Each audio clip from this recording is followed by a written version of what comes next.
From that moment on, my brother and his wife told me that they wanted to take care of the house on their own. They said I needed to find a new place to live. My mother, agreeing with them, began treating me as if I was a burden.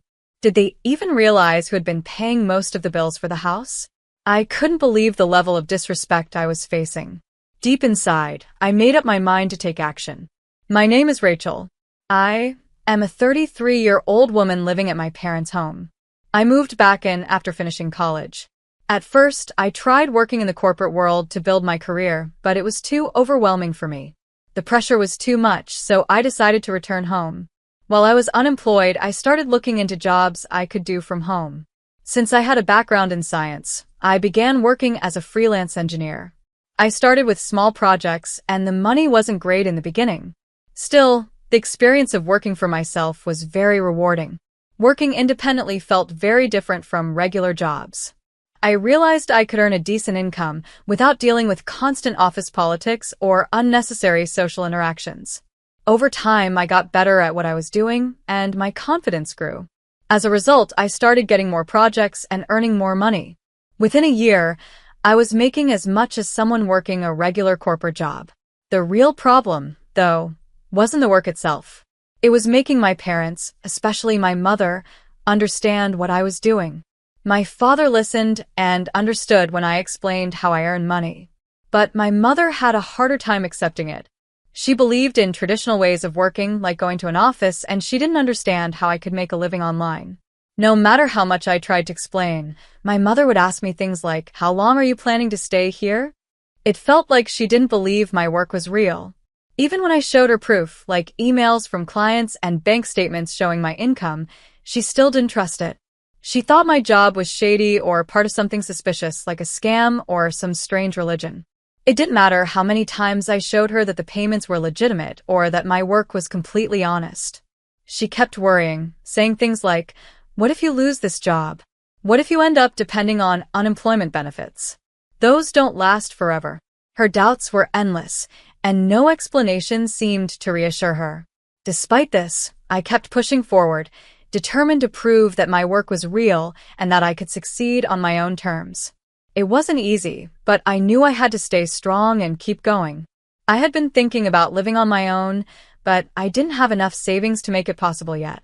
Around that time, my father's health began to decline. His legs and back were getting worse, and he needed nursing care. He had to retire early, which meant a sudden loss of income.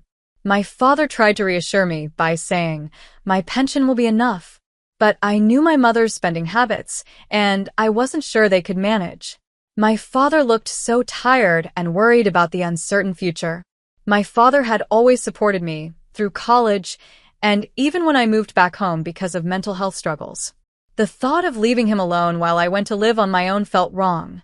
My mother was also struggling, confused, and upset about my father's sudden health problems. As I thought about everything, I felt a strong sense of responsibility. It was time for me to step up and give back to my family. I told my father, "Don't worry, I'll help support the family from now on." He looked surprised and asked, "Are you sure you can handle it? Is your income enough?" I confidently showed him my financial situation and explained that I was earning a steady income from my freelance work. My father, who had always been understanding of my circumstances, was surprised but proud of how stable I had become. Encouraged by his trust in me, I promised to help with household expenses, medical bills, and anything else they needed. Every month, I started transferring a fixed amount of money to my father's bank account to help cover the bills. Since my mother had been using my father's credit card, I decided to create a new card for myself and gave her a supplementary card to use.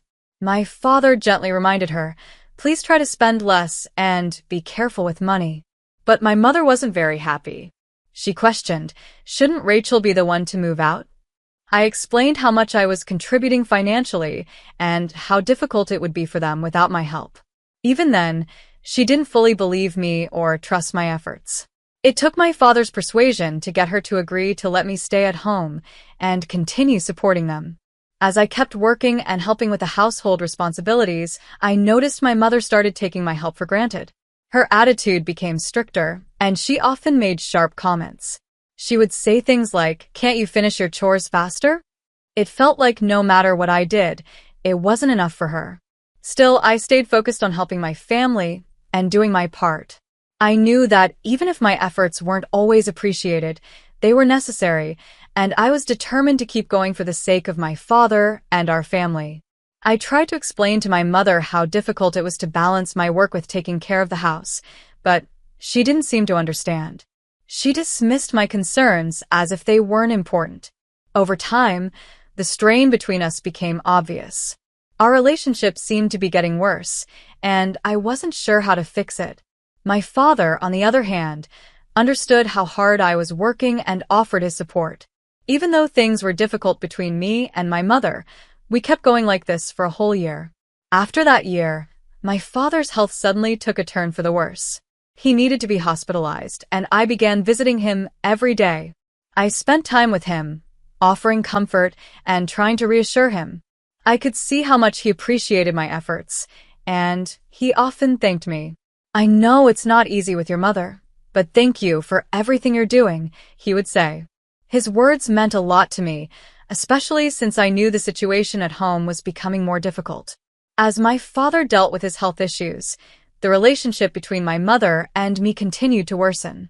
The pressure and stress were taking a toll on me, but I stayed committed to helping my family. I kept thinking back to all the things my mother had done for me when I was younger, especially during my time as a student. Those memories kept me determined to keep helping, even when it felt overwhelming. Then, something unexpected happened that changed everything. My brother, Scott, and his wife, Lauren, moved in with us. I didn't see it coming at all. Scott explained that they were moving in to help me and ease some of the burden. I was shocked by this news. My mother didn't say much, but she avoided making eye contact, and it felt like there was something more to the situation than they were letting on. While they claimed they were moving in to help, my mother, with a hint of sarcasm, suggested that now I could contribute even more to the household. As I thought about it, I realized there was more to the story. My brother had graduated from a prestigious college and was working for a well-known company. I wondered why he and his wife felt the need to move in with us, if they were both doing well financially. It made me question their true reasons for being here. I, too, was working hard to support my family, and I wondered if they could manage without me. The transition to living with my brother and his wife was much harder than I expected. Lauren would wake me up early every day, shouting, "Wake up, Rachel. Make breakfast." I was already awake and busy with my work, but she didn't seem to care. She kept banging on my door, demanding that I get up and make breakfast. "Come on, get on with it," she would say. I didn't want to argue, but I felt frustrated. I was trying to manage my work and support the family, yet it felt like no one was respecting my efforts. I forced myself to help out, even though mornings in our family were usually more relaxed. We weren't used to strict routines, and everyone would eat breakfast at their own pace. Especially when my mother and Lauren were around, there was no urgency. I always thought it was natural for a wife to prepare breakfast for her husband, but Lauren insisted that we all pitch in. Reluctantly, I joined them in the kitchen. I tried my best to make a nice breakfast. I carefully prepared soft scrambled eggs, a fresh lettuce salad, buttered toast, and a juicy sausage. I thought they would appreciate the effort. But when I presented it, their reaction was far from positive. "Is this all you made for breakfast? This isn't enough," they complained. Frustration bubbled inside me. I couldn't believe they were so critical after all the effort I had put in. I finally snapped and said, "You don't have to eat it." My tone caught them off guard. Lauren looked furious and snapped back, "Who do you think you are?" Scott joined in, laughing mockingly as he said, "What kind of attitude is that? Who do you think you are, really?" I tried to explain myself. "I have work commitments," I said, hoping they would understand that I couldn't keep dropping everything to cater to them. But instead of understanding, Scott shot back, "What kind of work? Are you serious? Are you crazy?" Their lack of understanding and constant criticism pushed me over the edge. I packed up my laptop, ignored their comments, and left the house. As I walked out, I could hear Scott yelling after me, demanding to know where I was going. I didn't answer. I just needed to get away. I headed straight to my father's hospital room. When I entered, he looked up, surprised. Rachel, what's wrong? You look upset, he said. I sat down and let it all out. I just had a huge argument with Scott and the others, I admitted, feeling overwhelmed. My father's expression was one of concern. I didn't realize things had gotten this bad, he said softly. I'm sorry, Rachel. Don't let it weigh you down. You don't have to stay in a situation that makes you unhappy. You can live your life the way you want to. His words gave me a sense of relief and clarity, but I still worried about my mother. What about Mom? I asked. She might feel more at ease if Scott stays at home. My father shook his head. Your happiness matters too, Rachel. You don't have to stay somewhere you're not comfortable. All I want is for you to live happily, however that looks for you. Encouraged by his support, I made up my mind. That evening, when I returned home, I knew it was time to leave and create a space for myself where I could live freely and peacefully. When I walked into the house, it felt like a tense scene from a movie. My mother, brother, and sister-in-law were all sitting there with serious expressions. Before I could even ask what was going on, my brother accused me. Why weren't you at work? I had to take the day off because of you, he said angrily. In my mind, I wondered why it was so easy for him to just take time off from his job. Their voices grew louder as the argument escalated. Finally, my brother shouted, "Get out of here. From now on, the three of us will live here together. If you don't want to stay, then leave. We don't need someone like you around." I was shocked. Why? What did I do? I asked, hoping for an explanation. But they ignored my protests. Both my brother and his wife insisted, "You're not needed here anymore. We can handle everything ourselves."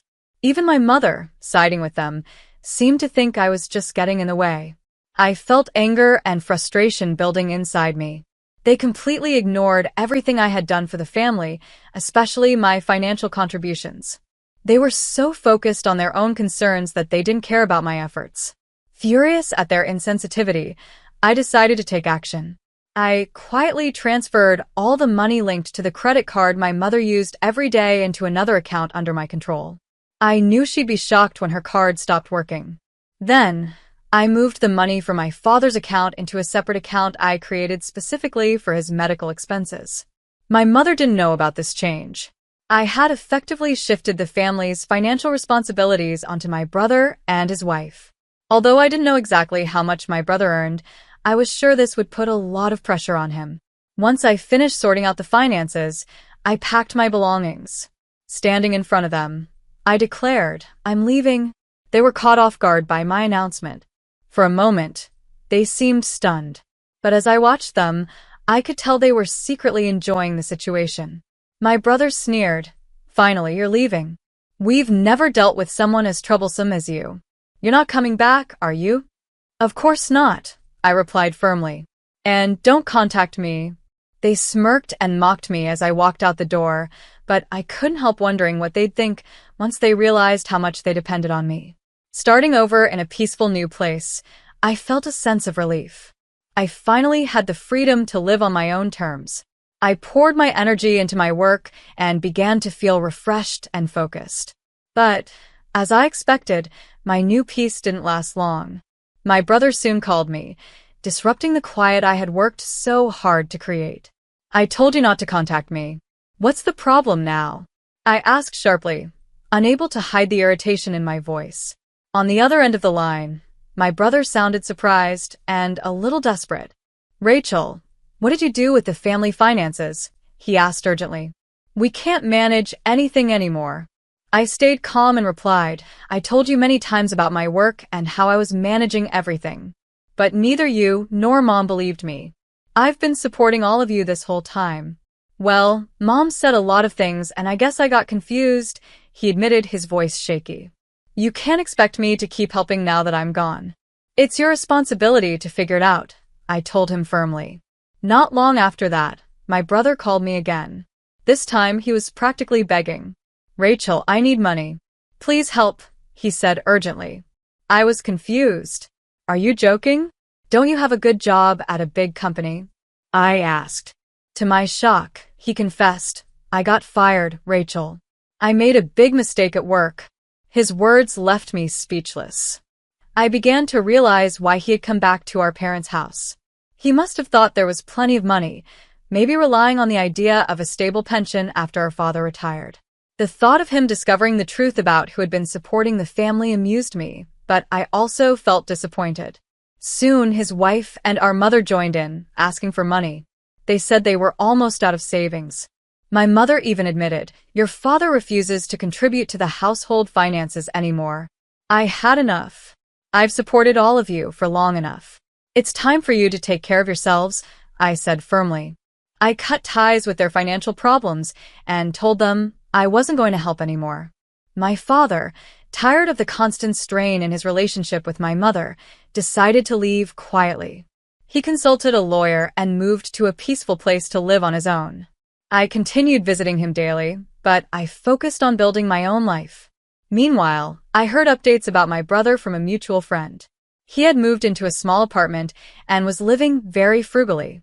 My mother, who had always been a homemaker, struggled with her sudden need to find a job. My brother found it hard to deal with younger colleagues and their opinions at work, and his wife eventually gave up on the situation.